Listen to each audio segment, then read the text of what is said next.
24 എടുക്കാൻ പോണ്. हिंदी और जनसंचार माध्यम।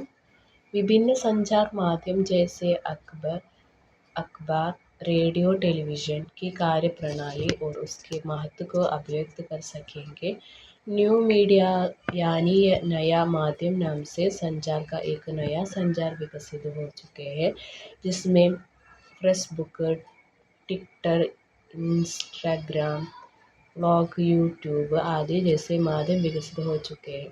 പത്രം, റേഡിയോ, ടെലിവിഷൻ തുടങ്ങിയ വിവിധ ആശയവിനിമയ മാധ്യമങ്ങളുടെ പ്രവർത്തനം, അവയുടെ പ്രാധാന്യവും മനസ്സിലാക്കുക. അതോടൊപ്പം ഫേസ്ബുക്ക്, ട്വിറ്റർ, ഇൻസ്റ്റഗ്രാം, വ്ളോഗുകൾ, യൂട്യൂബ് തുടങ്ങിയ മാധ്യമം വികസിപ്പിച്ചെടുത്ത നവമാധ്യമങ്ങളുടെ രൂപത്തിൽ ഒരു പുതിയ ആശയവിനിമയ രൂപം വികാസം പ്രാപിച്ചു എന്ന് പറയുന്നു. सर्वाधिक उपयुक्त विकल्प चुनकर पूछे गए प्रश्नों के उत्तर दीजिए. भारत में पहला अखबार निकला था. ഏത് കാലഘട്ടത്തിലാണ് ആദ്യത്തെ അഖബാർ വികസിച്ചത് എന്ന് ചോദിക്കുന്നു.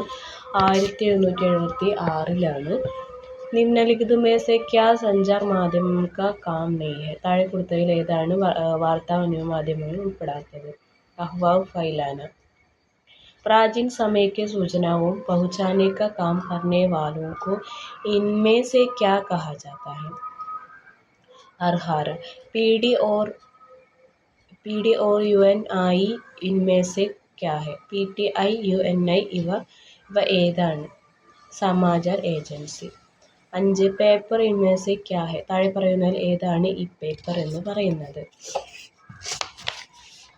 ഏതാണ് ഈ പേപ്പർ?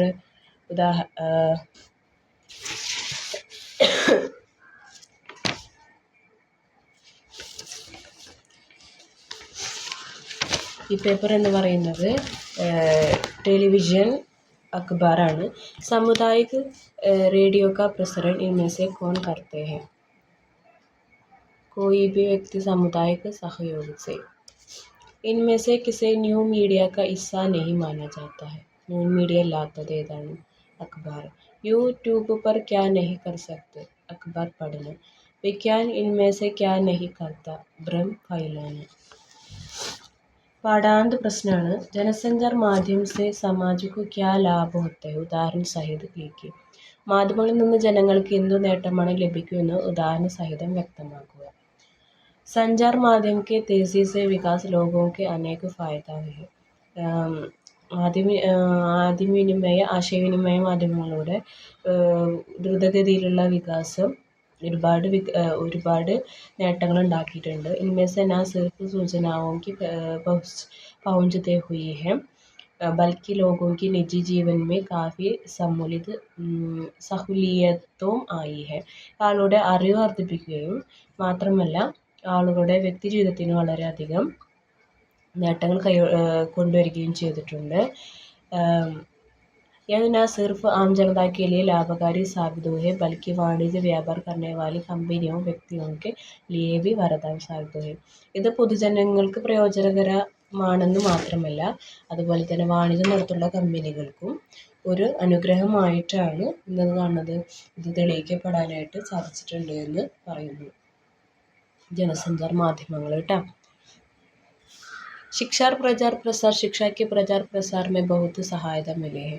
അതുപോലെ തന്നെ ശിക്ഷ പ്രചരണം ചെയ്യാം, അത് വളരെയധികം പ്രചരിപ്പിക്കുന്നതിന് വളരെയധികം സഹായം ചെയ്തിട്ടുണ്ട്. दूर दराज के गाँव में जहाँ शिक्षा का स्तर बहुत नीचे था, वहाँ के लोगों की शिक्षा के प्रति रुचि पैदा करते और अनेक बेहतर फैली कुरीतियों तथा अंधविश्वासों के दूर करने के लिए शिक्षा का प्रचार सरकार के लिए चुनौती बन चुके हैं. ജനങ്ങളിൽ വിദ്യാഭ്യാസത്തോടുള്ള താല്പര്യം വളർത്തുക, അവർക്കിടയിലുള്ള നിലനിൽക്കുന്ന തിന്മകളും അന്ധവിശ്വാസങ്ങളും ഇല്ലാതാക്കുക കണ്ട വെല്ലുവിളിയായിരുന്നു.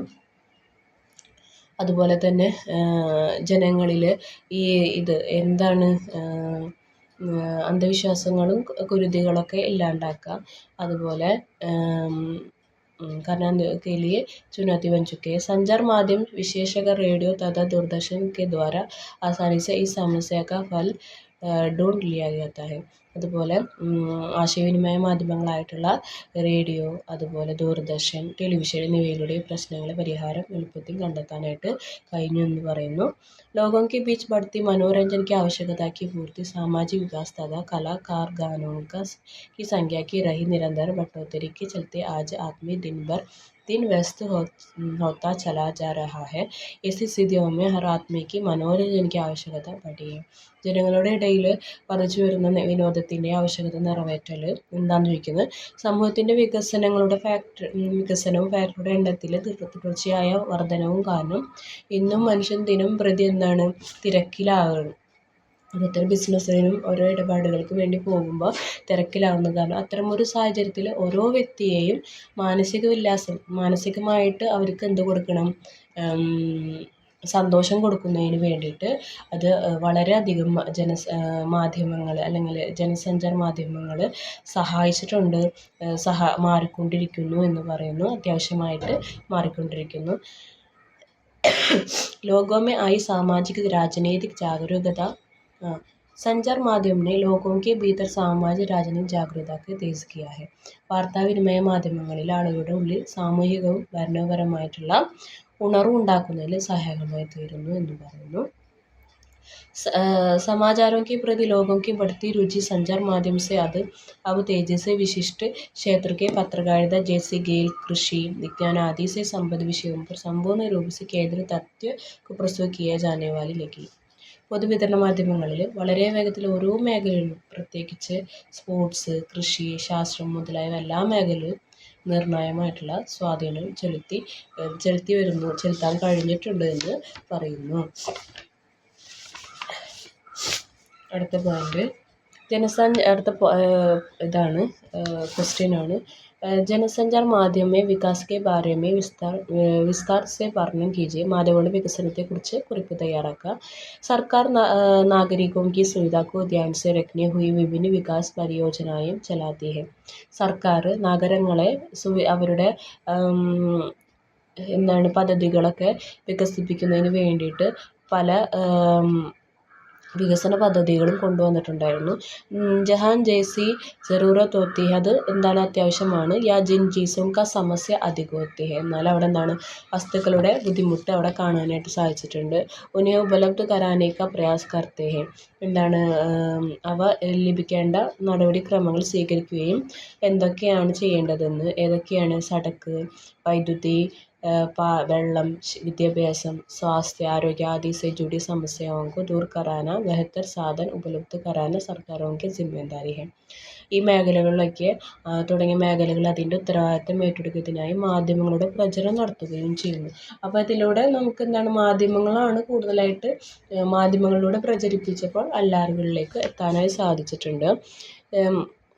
जिसके लिए संचार माध्यम के ज़रिए പ്രചാർ പ്രസാർ സഹാര ലിയാ ഹെ, ഇതിന് വേണ്ടിയിട്ട് ഏറ്റവും കൂടുതൽ വാർത്തകൾ എത്തിച്ചതാണ് മാധ്യമങ്ങളാണ്. ये प्रचार प्रसार सिर्फ सरकार अपनी उपलब्धियों गिनने के लिए नहीं करती, बल्कि लोगों की सहभागिता बढ़ाने का मकसद से भी करती है. എന്താണ് പറയുന്നത്, സർക്കാരുകൾ അവരുടെ നേട്ടങ്ങൾ എടുത്തു പറയുന്നതിന് വേണ്ടി മാത്രമല്ല, ജനപങ്കാളിത്തം വികസിപ്പിക്കുക എന്ന ലക്ഷ്യത്തോട് കൂടിയിട്ടാണ് മാധ്യമങ്ങളുടെ സഹായം സ്വീകരിക്കുന്നത് എന്ന് പറയുന്നു. जनसंचार माध्यम की कार्यप्रणाली के बारे में उल्लेख कीजिए. മാധ്യമങ്ങളുടെ പ്രവർത്തനങ്ങളെക്കുറിച്ച് കുറിപ്പ് എഴുതുക എന്നാണ് പറഞ്ഞത്. സഞ്ചാർ മാധ്യമം മുഖ്യ രൂപ സെ 3 സ്വരൂപ ഹെ. സഞ്ചാർ മാധ്യമങ്ങൾ മുഖ്യ രൂപത്തിൽ 3 തരമാണുള്ളത്. കാഗസ് പർ പ്രകാശിത് ഹോനെ വാല മാധ്യം, കടലാസുകളിൽ എഴുതിക്കൊണ്ടിരിക്കുന്ന മാധ്യം, ജൈസെ അക്ബർ ഓർ പത്രികയും, ധ്വനി മാധ്യം സെ കാം കർനെ വാല മാധ്യം, അതുപോലെ ശബ്ദങ്ങളിലൂടെ ജോലി ചെയ്യുന്ന മാധ്യമങ്ങൾ, ജൈസെ റേഡിയോ. तीसरे माध्यम टेलीविज़न माध्यम से आजकल मुख्य रूप से इंटरनेट के लिए संचालित होते हैं. तीसरा മാധ്യമമാണ് ടെലിവിഷൻ രൂപത്തിൽ മാധ്യമങ്ങളിലൂടെ നമുക്ക് എന്ത് കിട്ടുന്നു, ഏതാണ് ഉദാഹരണം, ഇൻ്റർനെറ്റ് പോലെ നമുക്ക് എല്ലാ വാർത്തകളും സഞ്ചാലനം ചെയ്യുന്നുണ്ട്. और सबसे अधिक लोकप्रिय है, അത് വളരെയധികം ലോകപ്രിയമാണ്. मुद्रित और प्रसारण माध्यम के कार्यप्रणाली में एक मुख्य अंतर यह होते हैं, अखबार पत्रिकाओं के हर पाठक तक पहुंचाना होते हैं. അതുപോലെ തന്നെ मुद्रित എന്ന എഴുതപ്പെടുന്ന പ്രസാര മാധ്യമം की കാര്യപ്രണാലി में मुख्य अंतर यह होता है. ഏറ്റവും മുഖ്യമായിട്ടുള്ളത് ഇതാണ്. अखबार पत्रिकाओं के पाठक के पहुंचाना होता है. इसके लिए विस्तृत प्रसार तंत्र विकसित करना पड़ता है. ഇതിന് വേണ്ടിയിട്ട് വിസ്തൃത പ്രസാർ തന്ത്രങ്ങൾ നമ്മൾ ഉപയോഗിക്കേണ്ടതുണ്ട്. इसका अलावा न्यू मीडिया यानी इंटरनेट के माध्यम से चलने वाले कार्यक्रमों का प्रसारण प्रकाशन उपग्रह के जरिए होता है. എന്താണ് എന്താ പറയുന്നത്, ഇതുകൂടാതെ നവമാധ്യമങ്ങളിലൂടെ പ്രവർത്തിക്കുന്ന പ്രോഗ്രാമുകൾ, അതായത് ഇൻ്റർനെറ്റ് വഴി പ്രചരിപ്പിക്കുന്ന പരിപാടികൾ സാറ്റലൈറ്റ് വഴി പ്രവേശനം ചെയ്യുകയും സാറ്റലൈറ്റ് വഴി ആളുകളിൽ എത്തിക്കുകയും ചെയ്യുന്നു. नालांत क्वेश्चन, न्यू मीडिया यानी एक जनसंचार माध्यम से क्या तात्पर्य, इसका अंतर्गत आने वाले माध्यम के बारे में अपने विचार प्रस्तुत कीजिए. നവമാധ്യമങ്ങൾ, അതായത് പുതിയ ബഹുജന മാധ്യമം എന്നാൽ എന്താണ് അർത്ഥമാക്കുന്നത്, ഇതിൽ ഉൾപ്പെടുത്തിയിരിക്കുന്ന മാധ്യമങ്ങളെക്കുറിച്ച് നിങ്ങളുടെ കാഴ്ചപ്പാടുകൾ വ്യക്തമാക്കാനാണ് പറഞ്ഞിരിക്കുന്നത്. ന്യൂ മീഡിയ का इंटरनेट के माध्यम से चलने वाले मंचों पर बहुत सारी जगहों अभी खुली है. ഇൻ്റർനെറ്റിലൂടെ പ്രവർത്തിക്കുന്ന നവമാധ്യമങ്ങളുടെ ഫേസ്ബുക്ക്, വാട്സപ്പ്, ട്വിറ്റർ എന്നിവയിലൂടെ ആളുകൾ ആശയങ്ങൾ പരസ്പരം കൈമാറുകയാണ്. आदान प्रदान है. यूट्यूब जैसे कुछ ऐसे माध्यम भी है. यूट्यूब जैसे कुछ माध्यम ही है. यहाँ आप अपने गादा गोल कर अपने कार्यक्रम बनाकर डाल सकते हैं. യൂട്യൂബ് പോലുള്ള ചില മാധ്യമങ്ങളും ഇപ്പോൾ സമൂഹത്തിൽ നിലനിൽക്കുന്നുണ്ട്. സ്വന്തം യൂട്യൂബ് ചാനലുകൾ ആരംഭിക്കാനായിട്ട് ഇന്ന് സാധ്യമാണെന്ന് പറയുന്നു. सोशल मीडिया के फ़ायदे और नुकसान के बारे में तर्क सहित उत्तर दीजिए. സോഷ്യൽ മീഡിയയുടെ ഗുണങ്ങളും ദോഷങ്ങളും സംബന്ധിച്ച് കാരണങ്ങൾ സഹിതം ഉത്തരം നൽകാനാണ് പറഞ്ഞത്. लोकप्रियता के प्रसार में सोशल मीडिया का एक बेहतरीन प्लेटफॉर्म है जहां व्यक्ति के स्वयं को अथवा अपने किसी उत्पाद को ज़्यादा लोकप्रिय बन सकते हैं. ഒരു വ്യക്തിക്ക് സ്വയം അല്ലെങ്കിൽ അവൻ്റെ ഏതെങ്കിലും ഉൽപ്പന്നം കൂടുതൽ ജനപ്രിയമാക്കാൻ കഴിയുന്നതിനെ പ്രചരിപ്പിക്കുന്നതിനുള്ള മികച്ച പ്ലാറ്റ്ഫോമാണ് ഇപ്പോൾ എന്ന് പറയുന്നത് സോഷ്യൽ മീഡിയ എന്ന് പറയുന്നത്. സോഷ്യൽ മീഡിയയിലൂടെ, യൂട്യൂബിലൂടെ അവരുണ്ടാക്കുന്ന ഒരു വ്യക്തി ഉണ്ടാക്കുന്ന ഓരോ കാര്യങ്ങൾ, വ്യക്തി ഇപ്പോൾ ടൂറ് പോണതാണെങ്കിലും അവരെ പേഴ്സണലായിട്ടുള്ള കാര്യങ്ങളായിട്ട് ഇടാനുള്ള ഒരു സംഭവമായിട്ട് യൂട്യൂബ് മാറിക്കൊണ്ടിരിക്കുകയാണ്. आज फिल्मों के ट्रेलर, टीवी प्रोग्राम का प्रसारण भी सोशल मीडिया के माध्यम से किया जाता है. ഇപ്പോൾ ഇന്നത്തെ ഫിലിം, ട്രെയിലർ ഒക്കെ TV പ്രോഗ്രാംസുകളൊക്കെ എന്താണ് സോഷ്യൽ മീഡിയയിലൂടെ ലൈവായിട്ട് കാണാനും ഒക്കെ നമുക്ക് സോഷ്യൽ മീഡിയയിലൂടെ മാധ്യമത്തിലൂടെ കാണാനായിട്ട് നമുക്ക് സാധിക്കുന്നുണ്ട്. मीडिया तथा ऑडियो चोट भी सोशल मीडिया के माध्यम से सुगम पाई है. जिनमें फेसबुक, इंस्टाग्राम कुछ प्रमुख प्लेटफॉर्म है. മീഡിയകളും ഓഡിയോ ചാറ്റും സോഷ്യൽ മീഡിയയിലൂടെ മാധ്യമത്തിലൂടെ നമുക്ക് സുഖമായിട്ട് കേൾക്കാനും കാണാനായിട്ട് സാധിക്കുന്നുണ്ട്. ഉദാഹരണം എന്ന് പറയുന്നത് ഫേസ്ബുക്കും ഇൻസ്റ്റഗ്രാമും പറയുന്ന പ്ലാറ്റ്ഫോമുകളിലൂടെയാണ്. सोशल मीडिया यहाँ सकारात्मक भूमिका अदा करते हैं, वही कुछ लोग इसका गलत उपयोग भी करते हैं. ഒരു സകാരാത്മകമായ രൂപത്തിലാണ് ഇപ്പോൾ കാണാനായിട്ട് സാധിക്കുന്നത്. എന്നാൽ ഇതിലൂടെ നമ്മൾ ചിലർ എന്താണ് അത് ദുരുപയോഗം ചെയ്യുന്നുണ്ട് എന്നാണ് പറയുന്നത്. सोशल मीडिया का गलत तरीके के उपयोग कर ऐसे लोग ദുർബനായും ഫൈലാക്കർ ലോകോക്കെ ബടാനെ കി കോശിഷ് കർത്തെ ഹെ. അവർ തെറ്റായ രീതിയിൽ അത് ഉപയോഗിക്കുകയും ദുർഭവനായും ഫൈലാക്കർ ഇതിലെന്താ തെറ്റായ എന്താ പറയുക ചീത്ത കാര്യങ്ങൾ അത് അവർ വ്യാപിച്ചുകൊണ്ട് ജനങ്ങളെ അതിലേക്ക് വീഴ്ത്താനായിട്ട് ശ്രമിക്കുകയാണ് ചെയ്യുന്നത്. सोशल मीडिया के माध्यम से भ्रामक और नकारात्मक जानकारी समझा की जिसके जनमानस पर प्रतिकूल प्रभाव पड़ते हैं. എന്തെന്ന് പറയുന്നത് തെറ്റിദ്ധരിപ്പിക്കുന്നതും നിർദ്ദേശാത്മകവുമായിട്ടുള്ള വിവരങ്ങൾ സമൂഹമാധ്യമങ്ങളിലൂടെ പങ്കുവെക്കുന്നത് പൊതുജനങ്ങളെ പ്രതികൂലമായിട്ടത് ബാധിക്കുന്നുണ്ടെന്നും പറയുന്നു. വിജ്ഞാപൻ കെ ക്യാ ലാഭ് ഹെ, ഉദാഹരണ സഹിതം വർണ്ണം കീജിയെ. പരസ്യങ്ങൾ കൊണ്ടുള്ള പ്രയോജനങ്ങൾ എന്താണ്, ഉദാഹരണ സഹിതം വ്യക്തമാക്കാനാണ് പറഞ്ഞിരിക്കുന്നത്, വിശദീകരിക്കുക. വിജ്ഞാപൻ 3 तरह से लाभ पहुंचाते हैं. വിജ്ഞാപന പരസ്യങ്ങൾ എന്ന് പറയുന്നത് 3 തരത്തിൽ നമുക്ക് ലാഭം തരുന്നുണ്ട്. पहली बात यह है कि विज्ञापन संचार माध्यम की कमाई का मुख्य माध्यम है. ഒന്നാമതായി മാധ്യമങ്ങൾക്ക് വരുമാനമുള്ള ഒരു പ്രധാന മാർഗം പരസ്യങ്ങളാണ്. പരസ്യങ്ങൾ ലാഭമില്ലെങ്കിൽ പല മാധ്യമങ്ങളും അവരുടെ പ്രോഗ്രാമുകൾ പ്രവർത്തിക്കാൻ ബുദ്ധിമുട്ടായിരിക്കും. അതുപോലെ തന്നെ दूसरा लाभ വിജ്ഞാപൻ ദാതാവുക്ക് होते हैं. രണ്ടാമത്തെ ലാഭം ആർക്കാണ്? വിജ്ഞാപനം ഉണ്ടാക്കുന്ന ഗുണഭോക്താക്കൾക്ക് പരസ്യ ദാതാക്കൾക്കാണ് എന്ന് പറയുന്നു.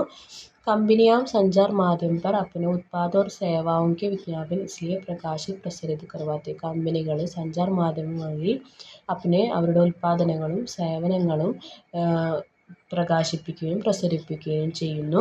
താക്കി ലോഗോं തക്ക് ഉൻകെ ബാരെ में सूचना पहुंचा सके. അതിൻ്റെ ജനങ്ങളിലേക്ക് അതിനെ പറ്റിയിട്ടുള്ള സൂചനകൾ എത്തിക്കുന്നു. तीसरा लाभ उपभोक्ताओं को भी होता है. മൂന്നാമത്തെ ലാഭം ആർക്കാണ്? ഉപഭോക്താക്കൾക്കാണ്. विज्ञापन के माध्यम के लोगों से बहुत सारे चित्रों योजनाएं कार्यक्रमों आदि के बारे में जानकारी मिलते हैं. ഇതിലൂടെ ജനങ്ങൾക്ക് മൂന്നാമത്തെ ഘട്ടം സ്കീമുകൾ, പ്രോഗ്രാമുകൾ, ഉൽപ്പന്നങ്ങൾ മുതലായവയെക്കുറിച്ചിട്ടുള്ള വിവരങ്ങൾ ലഭ്യമാവുകയും ചെയ്യുന്നു. एक ही बनाव के विभिन्न कंपनियों के उत्पाद से मिलान करने और अपनी ज़रूरत की चीज़ उनमें से चुनने में इन्हें मदद मिलते हैं. എന്താണ്? ഉൽപ്പന്നങ്ങളെക്കുറിച്ച് അറിയുന്നതിനും അവയിൽ നിന്ന് അവർക്ക് ആവശ്യമുള്ളത് തിരഞ്ഞെടുക്കുവാനും സഹായിക്കുന്നു. ഇതാണ് വിജ്ഞാപനം കൊണ്ടുള്ള ലാഭം എന്ന് പറയുന്നത്. ഇമ്പോർട്ടൻ്റ് ആണ് കേട്ടോ.